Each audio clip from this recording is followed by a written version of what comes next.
Hey, peace, world. Thanks for pressing play on another Pay Me No Mind sports and entertainment clip.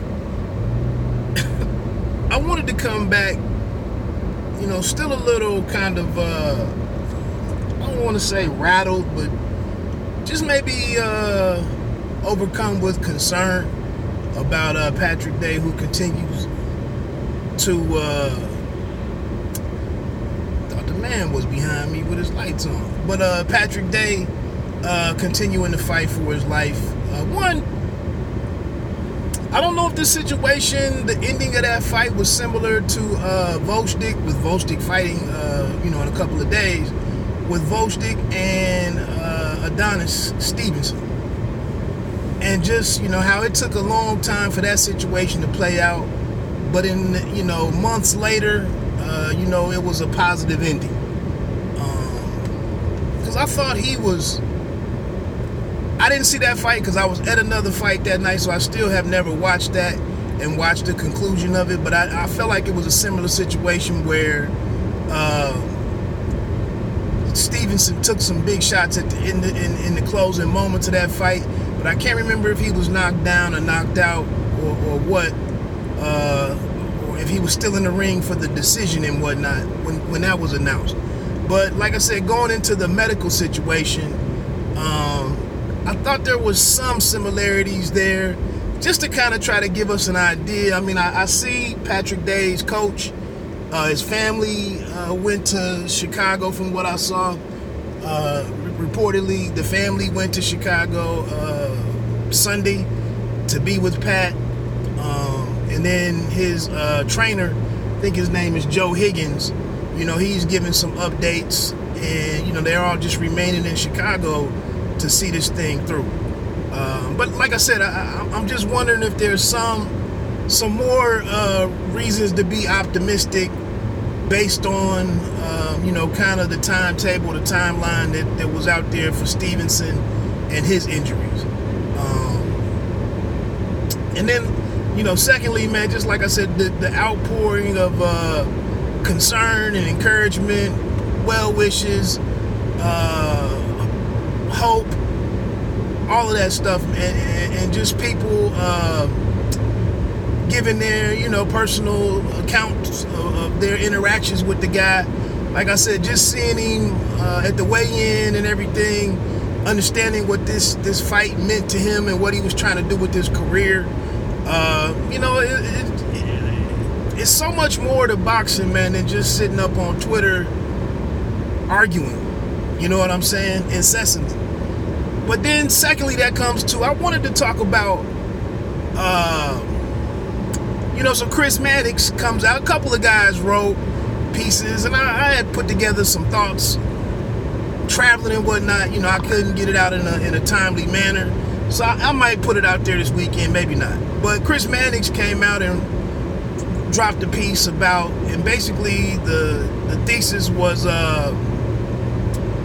boxing saves more lives than it takes or something. And some individuals came out and said, well, this is implicitly racist. And I'm just like, man, this is why I really got to stay off of social media, man. I really just got to stay to myself, man. I really don't know what's going on in the world, man. And people don't even understand. And let me tell you why I think Chris Mannix, here I go defending somebody again. I believe that video that they showed of like a 12 to 14 or maybe even 9-year-old Adrian Broner, before, I don't know if it was before the Vargas fight or before the Pacquiao fight, but they showed him as a young kid, and the whole gist of what he said, he looked into the camera as a little boy and said was, if I wasn't boxing, I'd be out there on the corner or something. That's from one of these guys himself. So Mannix comes out and says the same thing. He's been around enough fighters. Sergio Moore, his partner in crime, came right out and expressed his, or validated the comment. But again, man, it's just like people just sit on Twitter and attack writers for putting their thoughts out there for what they do. Like some people don't even know what the job is. Some people can't even, if you were given, I said this years ago with Dan Raphael, calling for Dan Raphael's job and saying what he was and what he wasn't. But if you don't show up day to day and do the job, you just sitting back countering. You just sitting back taking shots off of what he's doing. But like I said, if you had to do the job day to day, if you had to find the story day to day and show up weekly and feed mouths off of doing it, you know, you're not. We don't walk in one another's shoes quite enough. Just like with calling some of these fighters bums and trash and garbage and all of that. Again, we don't walk in some of these guys' shoes enough and really understand everything from a 360, you know. And then, you know, I'm seeing some guys, some writers get attacked. Not to say that everybody ain't on some BS. Not to say that whatsoever. But when you take shots at someone for something little, like there's a difference in somebody, even if they're using their official boxing related account, or, you know, and guys like Coppinger, Pugmire, and all of these guys, I don't know if they have Athletic Box in their handle or if they only have the one account. But even as one of those, and even as an Andre Ward, sometimes what you say is not necessarily your coverage or you reporting. Sometimes you're just making a comment off the top of your head or from your heart or from watching the game. I mean, watching the game for the past X amount of years, you're just making an observation on something, and it's not something that you're putting in an article stating as news, and then you get attacked for that. So again, man, it really makes so much of this interaction, this back and forth, really meaningless. And then, like I said, man, if people can't see their own ignorance, the fact that, and don't have the understanding that everything that they say ain't spot on, you know, I never see some people come back and say I was wrong about that. I messed that up bad. I blew that. You never see that. But to come out and call this man a racist because he said a statement like boxing saves more lives than it takes, and he responded to a couple of the guys, and you know, like I said, it gets to a point, you know, it's 2 million, 2.5 million, 3 million boxing fans or whatever, you know, 200,000 or 300,000 on Twitter or whatever, 30,000, whatever it is. It's 6 or 7 guys providing a lot of the updates and whatnot. Obviously, that mass of people are going to care more about that individual than he could care about any of them individually. So you just got to take stuff with a grain of salt, man. Like I said, there are times when guys fall short. But again, you know, like I said, most people can't show up every day and do the job. So like I said, some of these comments, man, somebody got to say something. You know, somebody has to put something out there. Like I said, man, you know, people don't. Damn, they serious about Trump out in this rural road. But people don't put their, you know, they don't put their actions, their money, their time into actual boxing. Like, you ain't backing no fighters.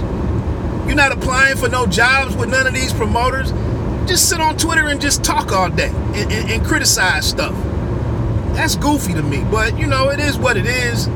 I thought that the writers that came out and put some stories out there and kind of gave some context to the situation and expressed some concern and some compassion for the well-being of fighters, the well-being of Pat Day in particular, you know, and kind of advance the conversation on, you know, the true lethal, the true dangers of boxing. Like I said, man, is to see to go into the weigh-in and to see, these guys interact with each other all week. It was on some gentleman stuff. It was on two strong competitors. Charles Conwell came out and put his open letter to Pat Day out there, and it was all about competing. He's trying to move into to move himself into contention and to fight for bigger paydays and bigger accomplishments in the game. And at the same time, here was Pat Day trying to say, well, hey, if I can upset what he's trying to do, I can reinsert myself in the conversation. And it was no foul play or anything, man. Again, even going back to the situation with Subriel Matias and Max Dadashev in DC, completely different fight, completely different set of circumstances. That maybe somebody should have done something, not maybe. Obviously, somebody should have done something. Even the way the medical staff reacted afterwards, obviously something should have been done differently there. But this just wasn't that type of situation, man. This was just, like I said, in coming back and sitting on it for 72 hours now or 96 hours, just like, damn, man, this just ain't right. So that's it, man. I'm just venting and just checking in. That's it, man. Bite down boxing. Don't let them count you out.